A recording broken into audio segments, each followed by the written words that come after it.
Hello friends, welcome back to again our YouTube channel Masti with Krishna.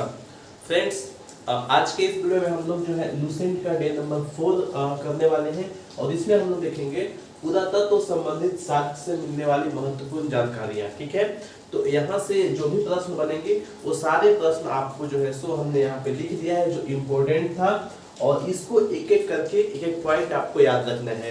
पहला number आप लोग देखिए, पहला नंबर में है कि सबसे पहले सर्वप्रथम भारतवर्ष जो है इसका जिक्र हाथी गुफा अभिलेख में है। सबसे पहले कहाँ पे भारतवर्ष का जिक्र किया गया है?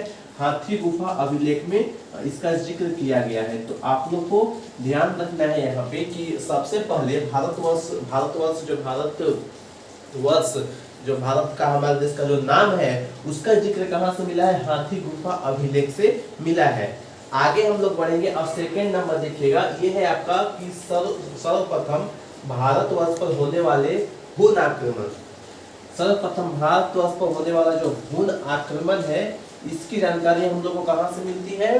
तो ये आपका भीतरी स्तंभ लेख, जो आपका भीतरी स्तंभ लेख है इससे जो है सो यहाँ से इसका जानकारी हमें प्राप्त होती है। ठीक है, आगे बढ़ेंगे। देखिए, सती प्रथा का पहला लिखित साक्ष्य कहेगा कि सती प्रथा का पहला लिखित साक्ष्य हम लोगों को कहाँ से मिलता है?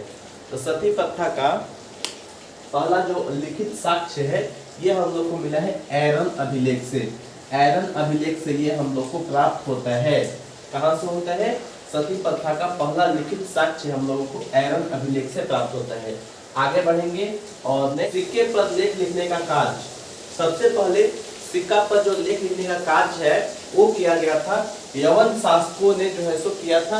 यवन शासकों के द्वारा सबसे पहले सिक्कों पर लेख लिखने का कार्य किया गया था। अब आगे हम लोग बढ़ेंगे। जो आपके प्राचीनतम सिक्के थे इसको हम लोग कहते हैं आहत सिक्का। इसको क्या कहा जाता था? आहत सिक्का इसको कहा जाता था। और इसी को साहित्य में कांसापर्ण कहा गया। साहित्य में इसको क्या नाम दे दिया गया? कांसापर्ण। तो ये आपको याद रखना है कि जो प्राचीनतम सिक्का था इसको आहत सिक्का कहा जाता था और इसी को साहित्य में कांसापर्ण कहा गया है। आगे बढ़िए।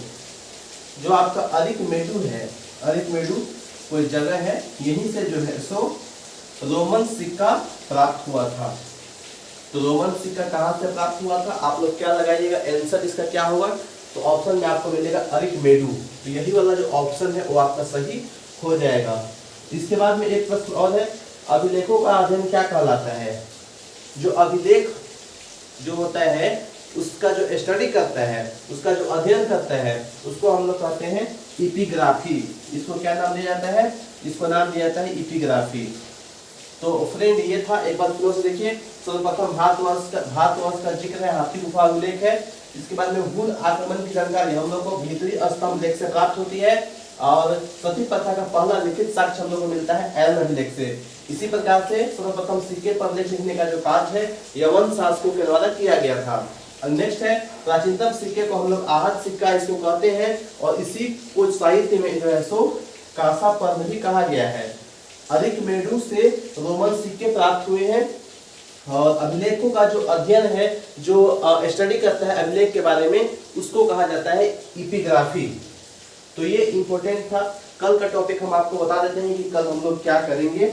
पुरातात्विक साक्ष्य वाला जो है सो आज कंप्लीट हो गया है। तो कल हम लोग शुरू करेंगे प्रागैतिहासिक काल। ठीक है, कल हम लोग शुरू करेंगे प्रागैतिहासिक काल हम लोग कल स्टार्ट करने वाले हैं। ठीक है, तो कल का वीडियो बहुत ही इंपॉर्टेंट होने वाला है और धीरे धीरे ये सारे जो एंशिएंट हिस्ट्री है ये समाप्त हो जाएंगे।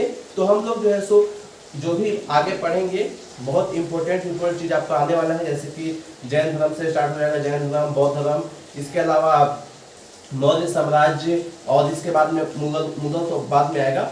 हम लोग अभी मतलब ये जो मेन चीज ये सब को आप लोग अच्छे से समझ के चलेगा। इसी को थोड़ा जो एंशिएंट में स्टार्टिंग वाला जो होता है वो थोड़ा बोरिंग लगता है, बाद में आपको काफी ज्यादा मजा आएगा और आप लोग को आनंद भी आने वाला है। तो आप लोग से अनुरोध है कि आप लोग जो है सो वीडियो को इसको थोड़ा ध्यान से पढ़िएगा। आगे वाला तो सब कोई पढ़ता है, बौद्ध धर्म हो गया, जैन धर्म हो गया, ये सब कोई अच्छे से पढ़ ही लेता है, लेकिन जो एंशिएंट हिस्ट्री होता है इसको बहुत लोग स्किप कर देते हैं क्योंकि थोड़ा ये बोरिंग टाइप में हो जाता है। इसीलिए इसको आप लोग ध्यान दीजिएगा और यहाँ से क्वेश्चन अगर आप लोग करते हैं तो और अच्छे से आप आगे निकल पाइएगा। और बौद्ध धर्म वाला तो आप लोग भी कर दीजिएगा। एक बार अगर बौद्ध धर्म अच्छे से पढ़ लिए तो फ्यूचर तो उसका होना फिक्स ही है, ठीक है। तो इसी सब चीज को आपको अच्छे से करके चलना है। और लुसेंट को पढ़ने का जो तरीका है वो आपका यही है कि जो इम्पोर्टेंट पॉइंट्स है पॉइंट वाइज आपको अच्छे से उसको याद कर देना है, ठीक है। और उसको मतलब एक बार में नहीं होगा तो 2 बार 3 बार ऐसे करके आप रिवीजन बार बार उसको करते रहेंगे। तो चलिए आज की इस वीडियो में इतना ही। हम लोग फिर से मिलेंगे नेक्स्ट वीडियो में। और ये तो डे 4 था, डे 5 के साथ हम लोग कल मिलेंगे। तब तक के लिए सभी को बाय बाय, जय हिंद, जय भारत।